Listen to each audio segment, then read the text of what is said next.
Gimana jadinya kalau konflik ideologi terbesar dalam sejarah, perang antara komunisme dan kapitalisme, itu semua cuma sandiwara? Yuk kita bedah sebuah gagasan yang menantang semua yang kita kira kita tahu selama ini. Kita semua pasti udah sering dengar ceritanya kan? Kapitalisme versus komunisme. Dua kekuatan yang berlawanan total, berantem habis-habisan buat nentuin masa depan dunia. Selama puluhan tahun, ya narasi inilah yang kita pegang. Tapi, kalau mereka emang musuh bebuyutan, terus gimana kita jelasin fenomena Tiongkok? Sebuah negara yang bisa pindah haluan dari komunisme garis keras ke hiperkapitalisme dengan mulus dan sukses banget. Transisi sebesar ini harusnya kan penuh gejolak ya. Tapi yang ini kok kayak lancar-lancar aja? Ada sesuatu yang janggal di sini. Nah, kejanggalan inilah yang membawa kita pada sebuah hipotesis yang, jujur aja, cukup mengejutkan. Gimana kalau mereka sebetulnya bukan musuh sama sekali? Inti gagasannya ada di konsep yang disebut dialektika palsu. Idenya gini, konflik antara komunisme dan kapitalisme itu bukan pertarungan beneran, tapi sebuah pertarungan yang sengaja diciptakan dan dikelola untuk melayani sebuah agenda lain yang tersembunyi. Dan inilah klaim utamanya yang paling berani. Komunisme itu bukan musuh kapitalisme, tapi justru ciptaannya. Sebuah senjata yang dirancang bukan untuk menghancurkan tuannya, tapi untuk menghabisi musuh-musuh sejati dari si tuan itu. Oke, kalau gitu jika komunisme bukan musuh sejatinya, lantas siapa dong? Nah, teori ini menunjuk 4 ancaman utama yang benar-benar ditakuti oleh kekuatan modal. Jadi, komunisme itu cuma pengalih perhatian aja. Musuh-musuh yang sebenarnya menurut teori ini adalah, pertama, monarki yang punya kuasa buat mendistribusikan ulang kekayaan. Kedua, agama yang mengajarkan ada nilai yang lebih tinggi dari sekedar materi. Ketiga, nasionalisme yang bisa membatasi pergerakan modal global. Dan terakhir, demokrasi atau sosialisme sejati, di mana rakyat bisa membatasi kekuasaan kaum kaya. Nah, coba deh perhatiin, betapa ideologi komunis itu pas banget buat menghancurkan musuh-musuh tadi. Komunisme mengganti raja dengan partai, menyebut agama itu candu, mengganti nasionalisme dengan internasionalisme kelas pekerja, dan menolak demokrasi demi partai pelopor. Kebetulan yang menguntungkan banget ya. Oke, ini teori yang berani banget. Sekarang, mari kita coba ikuti jejak petunjuknya dan periksa bukti-buktinya. Petunjuk pertama. Karl Marx sendiri, banyak banget keanehan dalam hidupnya. Dia diasingkan karena menyuruhkan revolusi, tapi anehnya malah hidup aman di jantungnya kapitalisme, Inggris. Dia nggak pernah kerja, tapi hidupnya nyaman.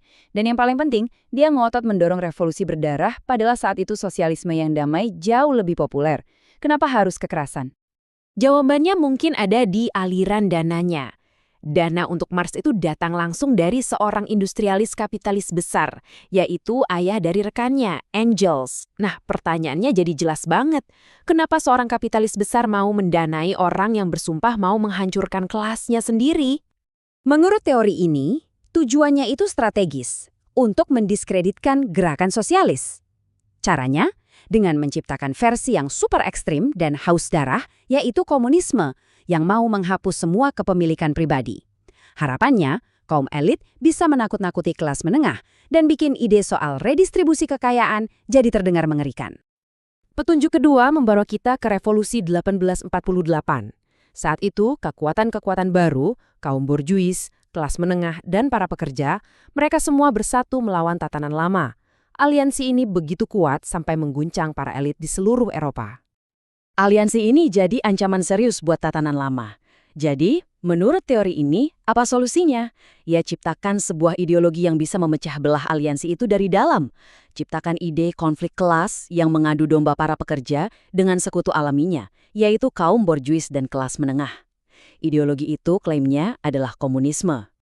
Dan petunjuk terakhir, ini yang mungkin paling dramatis, membawa kita ke salah satu peristiwa paling penting di abad ke-20. Revolusi Rusia. Ini fakta yang sering banget dilewatkan. Setelah merebut kekuasaan, kaum Bolshevik ngadain pemilu. Hasilnya, mereka cuma dapat 23% suara, jauh di bawah kaum sosialis yang lebih moderat. Artinya, mereka merebut kekuasaan tanpa dukungan mayoritas rakyat. Ini bikin kemenangan mereka jadi makin aneh. Terus, ada eksekusi seluruh keluarga Romanov, sebuah tindakan brutal yang kelihatannya malah merugikan diri sendiri kan? Tapi, teori ini menyoroti satu fakta menarik. Keluarga Romanov itu punya miliaran dolar di bank-bank London dan Wall Street. Tanpa ahli waris yang hidup, uang itu secara otomatis jadi milik bank. Kemenangan Bolshevik di Perang Saudara Rusia itu bahkan lebih nggak masuk akal. Mereka nggak populer dan posisinya terkepung. Gimana caranya mereka bisa menang? Kuncinya, lebih dari 200.000 tentara bayaran asing yang super terlatih. Pasukan sebesar itu butuh biaya yang luar biasa besar. Kaum Bolshevik jelas nggak punya uang. Jadi, pertanyaan paling logisnya adalah siapa yang bayarin mereka? Nah, disinilah klaim paling eksplosifnya muncul, yang didukung oleh sejarawan seperti Richard Spence. Para pemodal Wall Street sendirilah yang mendanai kaum Bolshevik. Tujuannya bukan buat nyebarin komunisme, tapi untuk menghancurkan ekonomi Rusia dari dalam, menjarah sumber dayanya, dan menyingkirkan pesaing global. Jadi, setelah melihat semua petunjuk ini, apa kesimpulan yang bisa kita tarik? Gambarannya ternyata jauh lebih rumit daripada sekedar dua musuh bubuyutan. Teori ini pada dasarnya menyimpulkan kalau komunisme itu berfungsi seperti bulldozer. Dia masuk ke sebuah negara, menghancurkan semua tatanan lama, monarki, agama, tradisi. Nah, setelah tanahnya rata dan perlawanan budayanya hilang, jalannya jadi mulus buat kapitalisme global untuk masuk dan membangun di atas puing-puing itu. Ini semua meninggalkan kita dengan satu pertanyaan terakhir yang sangat provokatif. Apakah kapitalisme dan komunisme itu benar-benar rival yang bertarung demi supremasi di abad ke-20? Atau jangan-jangan mereka, entah sadar atau tidak, sebenarnya adalah mitra dalam membentuk kembali dunia menjadi sesuatu yang sama sekali baru? Sebuah pertanyaan untuk kita renungkan bersama.